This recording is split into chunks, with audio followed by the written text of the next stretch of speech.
You've had an empanada before, but you never had one at home at midnight in 5 minutes straight from your freezer. Inspired by this Filipino empanada that's making the rounds, this incredible red achiote spiked dough, flaky and crisp, sort of reminded me of like a Jamaican beef patty at a bodega. So today I'm showing you how to make empanada dough, spiked with that beautiful red and filled with a bodega specialty that I love, along with a trick to be able to make these at home within 5 minutes anytime you want. This is the chopped cheese empanada. And I'm gonna show you 3 ways of making them, each resulting in slightly different characteristics: air fried, baked, and deep fried. And let me tell you, while all of them are great, deep fried is something special thanks to a little thing called thermal shock, which we'll talk about later. For now, we gotta make our dough. So I've got a food processor here. Into the bowl, we're going to add 3 cups or about 370 grams of all-purpose flour. Season that with a pinch of salt. Then I just got some annatto achiote powder. Did I say paste earlier? Powder's better, the paste is difficult to work with. I'm gonna spike that flour, about 2 tablespoons of the achiote. We're gonna get that on. Add a little bit more, I wanna make sure they're nice and red. Then I've got 6 tablespoons of cold lard. You can use butter. You just wanna get that fat incorporated into the flour. All we're looking for is to be able to scrunch it up a bit, right? That shows that fat is distributed. Here I got 1 egg. Let's go ahead and add some achiote to that. The liquids are probably a better vehicle. Get it going, and then we can add in our egg. Since we want them nice and tender, we don't really want to develop much gluten, so I'm gonna add vinegar, which inhibits gluten development. About a tablespoon, and then we're gonna go ahead and pulse in about a half a cup to start of cold water, little at a time. You can see some are like darker red, some are drier. I really just want them to all be one color of red. That's what you're looking for. Now, I didn't really even use all that half cup. I probably used around 1/4 of a cup. We can get it out of the food processor and see where we're at. Now, I've got a penchant of cutting myself on this thing, so always be careful. Maybe it needs a little bit more. Now, I'm not kneading it, I'm more like I'm compressing. When I wanna add a little bit more moisture, I just pour it into my hands, just work it in. Now I've got my ball of dough. What I wanna do, turn it into a disc, and I wanna cut it into 4s. And you see all those layers? I'm gonna stack them. Now I can see the edges are pretty hydrated. I've used, I don't know, a bit more than 1/4 of a cup of water. Get that board wiped clean. We're gonna get that wrapped. Now, besides the act of preventing gluten development best we can, this is a lot like pasta. We're essentially making Latin raviolis. And so your pasta training today will pay off. Just gonna go into the fridge and relax while we prepare other things. Now on to the filling. The empanada from the Philippines, it's got longanisa, mung beans, but I'm a New Yorker. And an empanada can be filled with anything, much like a ravioli. So given my bodega inspiration earlier, we're doing chopped cheese filling. Just took some ground beef and formed them into patties. Just set that off to the side. I got my onion, I got some garlic, I got a red bell pepper, and pickled jalapeños. So I have 1 onion, I'm gonna cut it in half. I'm gonna make some cuts along the top. We're just gonna dice it up. Bell pepper, just cut the cheeks off. We're gonna take those, we're gonna cut them into strips, turn that, and we cut them into a little dice. Those into a bowl, slice our garlic. Then I got my pickled jalapeños. They're in some of their liquid I've got there. I'm gonna keep that. I'm gonna add that into the mixture for some acidity. I'm just gonna chop up the jalapeños. Get them back into that little bowl. And of course, we got some seasonings, a little garlic powder, a little onion powder, and a little secret trick of the trade. One of these sazon packages. It's got annatto in it, the same thing we added to the dough. It's got MSG, it's got all the good stuff. Then of course, we're adding some cheese later, a little bit of American, a little bit of a Mexican blend. Now we're ready to cook. So I'm gonna go ahead and get the widest saute pan I've got on the stove, preheating on medium-high heat. I've got my lard off to the side. Since this is an empanada recipe, I'm gonna add the lard to cook this beef in, and then I'm gonna add in my burger patties. I'm gonna allow them to sear on that first side for a good 2 minutes. Once I start to see browning around the edges, I'll give them a flip. They're not perfectly seared, but that's okay. We're gonna continue to sear that second side before proceeding to break up the meat into a nice mince. While that happens, that moisture in the meat is going to release, and we need to be patient and cook out that moisture before the meat begins to brown again. Once we've got a good amount of that moisture evaporated, I'm gonna push the meat off to the side and go ahead and add in my onions and my peppers. Season the vegetables. I'm really just looking for them to soften, slightly caramelize a bit before I start incorporating them into the meat. Once those vegetables are mixed in and are starting to soften, then we can go ahead and add in our garlic. And then we could just allow that to start to soften as well, and then get that mixed in and allow this whole mixture to cook down a bit. And then we can go ahead and add in the chopped pickled jalapeños with that liquid. And that liquid will sort of deglaze the pan a bit and get that pickled flavor, that acidity mixed into the meat. Wakes everything up. Once everything's looking great, we're gonna start to add in the spices. A little bit of garlic powder, a little bit of onion powder, and then finally that packet of sazon, maybe like a half a pack. Then we're gonna get that mixed in and allow those spices to fry a bit and wake up. If everything's looking good, we can go ahead and start to add in our cheeses. I'm gonna go with about 6 slices of American cheese and just slap it on top and allow that steam to sort of loosen it and melt it and get it nice and gooey before we start to fold it into the meat. That cheese should bind it all, almost gluing all of the meat to one another. Then I'm gonna go with a shredded blend of like a 4 Mexican cheese blend. Get that starting to melt, and then we can start to transfer this out of the pan and into a bowl. Also gonna add the rest of the cheese in and just fold it so we can try and get some stringy action after they're cooked. You see how it's kind of like homogeneous? That's actually what you want. It's gonna create a dense filling so that when you fry it and when you're done, you eat it, it's not like this hollow thing. Gooey, homogeneous mess.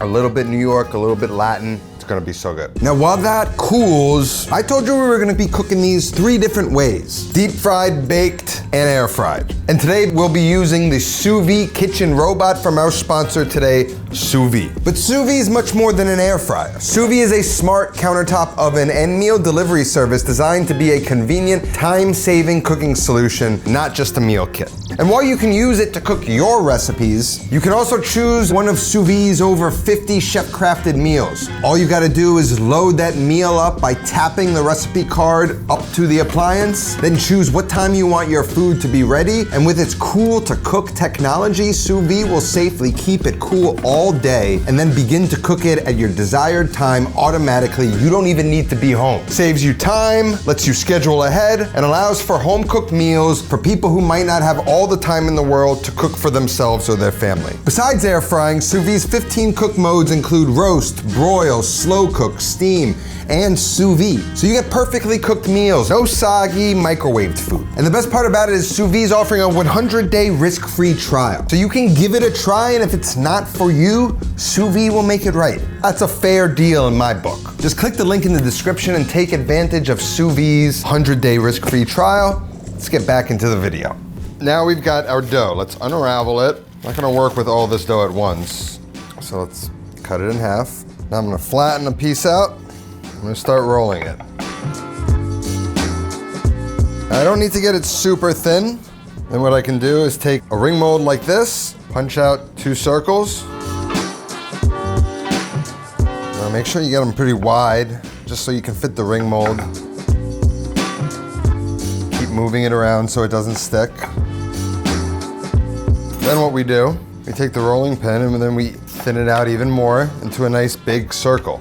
Just like our pasta dough, quarter turns to keep the circle intact. And this is for if you want to make like a nice big empanada. I go roughly the size of my hand. Then we go a little bit of water that we're just gonna wipe on, 1/2. Then I've got my meat here. What I want to do is take one of these ice cream scoops and I want to pack it in there. Remember, we want density so that it doesn't sort of collapse. And then what I'm going to do is take that and sort of mold it. And then what we do, fold it over, pick it up, and I'm going to start at the center where I kept it met, and then I'm gonna take my finger and press the air out towards the side, where I'm gonna pinch it, and then make my way back towards the other side, pressing air out until we get back and we pinch it down here. Now you can flatten it out.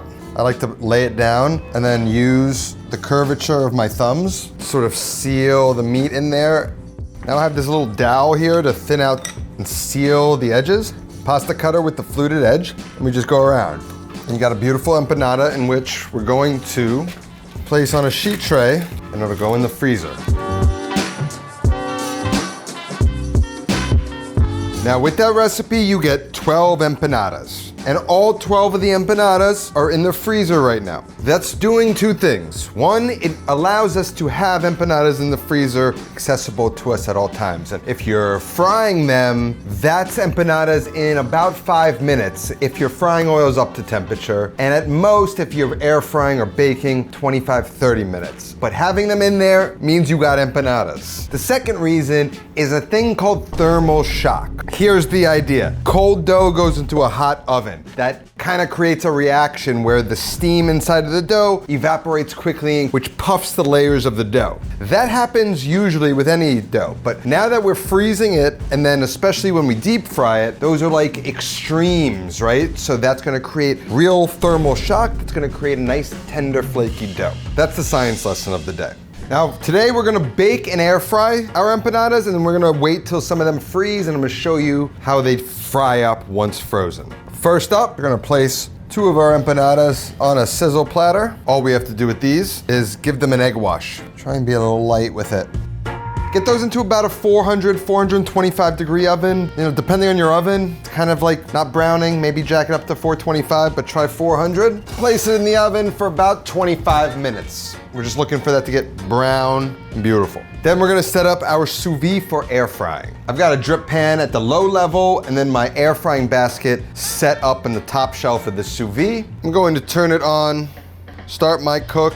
The bottom zone's gonna be empty. On the top zone, we're gonna go air fry. I'm gonna air fry at 375 for about 25 minutes. I'm gonna get that started now, get that warming up. Before these go in the air fryer basket, we can just give those a brush with an egg wash as well. And then we just pop these into the air fryer and let these cook. After about 25 minutes, our baked empanadas are done, as are our air fried. And we can rest them on a wire rack. Very similar looking. Motherfucker. All right, we gotta let these cool off first. In the meantime, we're gonna make a little bodega sauce. Hit it with a little mayo, a little ketchup, a little yellow mustard, a little of that jalapeno juice, another one of those Sazon packets, maybe half. Touch more ketchup, looking for that rosy pink. Then take one of our empanadas, a little shredded lettuce, a little diced tomato, bodega sauce all around. Let's see what our air fryer looks like. Take some of our lettuce. Bakes pretty much like a pie dough or a pie crust. Tender, flaky. You can see the flakes throughout, and that's lovely. But I must say, there's just something about the way the fried ones come out that's exceptional. And tomorrow, I'm gonna show you what it looks like after a day in the freezer. Now they're nice and frozen. So what we can do now is just package these up for storage in the freezer, and we can literally come out and grab them whenever we want. This is the type of meal prep I'm talking about. So into the freezer, tomorrow we'll wrap it up. Now here we are the next day, or could be 3 months from now, and we got frozen empanadas. Just got home from a night out. I got the munchies. We've already got our oil heating up, so I'm just gonna add a little bit of the lard to it just to reinforce some of that flavor. Once we're up to temperature, we got empanadas in 5 minutes. Now, because they're frozen, we need to think about 2 things, both based around the temperature of the cooking oil. Because they're frozen, we can't cook them too high of a heat, otherwise the outside crust will cook while the inside stays lukewarm. But we need to get that temperature of the oil high enough because they're frozen. And so that's going to drop the temperature of the oil once we add them to the oil. And so I wanna cook them around 340 to 350 degrees. So preheating the oil to get it to around 365, 370 should drop that heat down to 350 once the empanadas hit the oil. And then all we're going to do is gently fry them for about 4 or 5 minutes. Generally, we're just looking for the outside to create these bubbles as that thermal shock, which has intensified because of the frozen empanadas, hits the hot oil, and all of that dough starts to flake and kind of bubble up a little bit as the steam expands the dough. And once they're golden brown and crispy, we can remove them and dry them on a wire rack. Now, do you see what I'm talking about when you fry it? There's almost like these layers of flaky pastry that develop because of that thermal shock. They separate more because the heat difference is more intense. It's a much more delicate crisp rather than a crunch. Creates these like air bubbles in the dough that the baked and air fried version kind of lack. Let's see how we did. Smells incredible. You can smell the achiote. You can see the sort of flakes and layers of the pastry. It's amazing. Got this little serving platter right here. Gonna place a little bed of shredded lettuce, an empanada on top. A little bit of tomato for that bodega specialty. A little bit of bodega sauce on top. That's my chopped cheese empanada. Now, of course, you could not add the achiote. You could add picadillo or braised beef, whatever you want to add inside. That's up to you. It's more of a framework to make empanadas the way you want and to have them in the freezer whenever you want, which I think is a nice thing to have. Recipe's gonna be down in the description. That's all that we have today. I'll see you next time. Until then, take care of yourself and go feed yourself.